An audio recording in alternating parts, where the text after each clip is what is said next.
Dan kita seakan-akan subhanallah sudah kena dengan hadis baginda Nabi SAW, akan tiba satu zaman nanti di mana tidak ada satupun umatku yang bisa luput dari riba. Masalah riba misalnya. Bukankah sekarang teman-teman sekalian sampai pada tingkat apapun dicicil dan berbunga? Bukankah orang kalau mau beli baju, orang kalau mau beli elektronik, orang kalau mau beli kendaraan, orang kalau mau beli rumah, semuanya dihubungkan dengan masalah riba. Dan ini berbahaya sekali. Riba ini bukan hanya sekedar sesuatu dosa yang seperti zina yang dasarnya besar misalnya.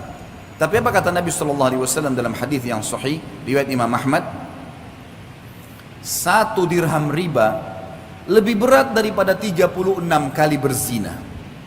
Bayangkan kalau kita berzina, naudzubillah, sekali, sudah berat hukumannya. Sudah cukup Allah datangkan penyakit kelamin untuk dia sebenarnya. Sudah cukup Allah akan coba dengan bangkrutnya usahanya, ribut dengan istrinya dan suaminya, anaknya jadi sakit dan beragam macam cobaan akan datang.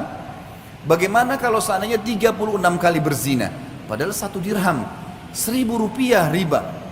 Baik teman-teman sekalian, masih pakai kartu kredit sekarang, memaksakan diri untuk pakai. Apa itu? Dipaksakan untuk menyicil sesuatu.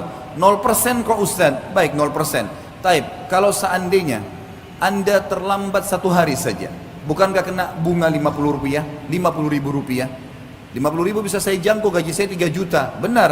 Tapi 50 ribu rupiah, kalau kita hubungkan dengan hadis tadi, lebih berat daripada 36 kali berzina. Untuk apa? Kenapa harus paksakan diri melampaui kapasitas?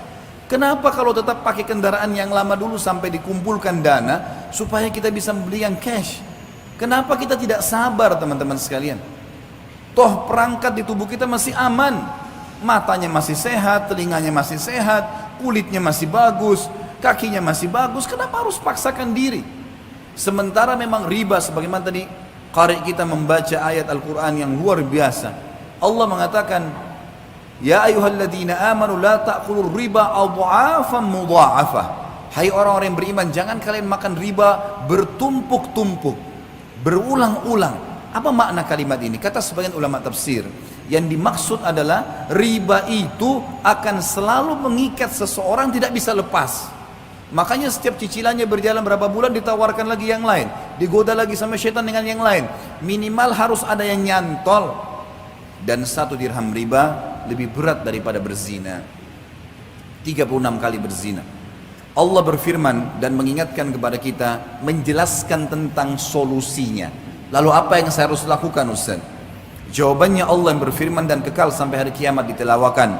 Surah Al-Baqarah 276. Dan bagi teman-teman yang masih terikat dengan riba, baca Al-Baqarah 2 ayat ini, 275 sama 276. Tapi saksi bahasan di sini 276-nya. Kata Allah Subhanahu wa taala, "A'udzubillahi minasyaitonir rajim, yamhaqullahu riba wa yurbis shadaqat." Allah pasti memusnahkan riba dan menyuburkan sedekah. Apa maksudnya memusnahkan riba? Kata para ulama tafsir, yang dimaksud musnah hartanya, hasil riba itu tidak akan bermanfaat buat dia, selalu bermasalah. Beli elektronik akan selalu bermasalah buat dia, beli rumah dari riba akan selalu tidak tenang di dalamnya, terjadi pertengkaran-pertengkaran, makanan minuman yang didapatkan dari hasil bunga riba atau dari riba itu juga akan mendatangkan penyakit-penyakit dan seterusnya. Memusnahkan harta itu dan memusnahkan bagi pemakannya.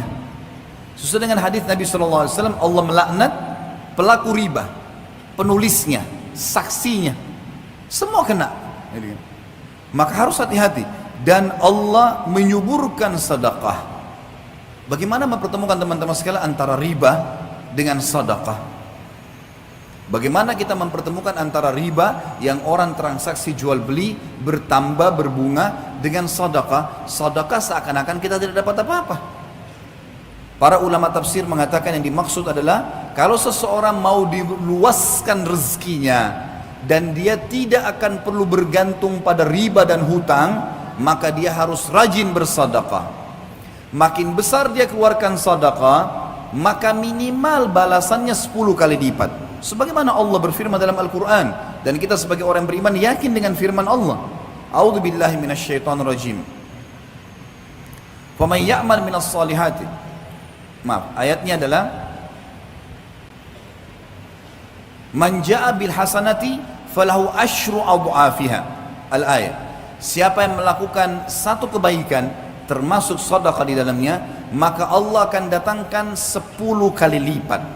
Sebenarnya kita kalau sedekah 5.000 rupiah, 50.000 rupiah, 100.000 rupiah, 1 juta rupiah, atau makin besar maka makin bagus.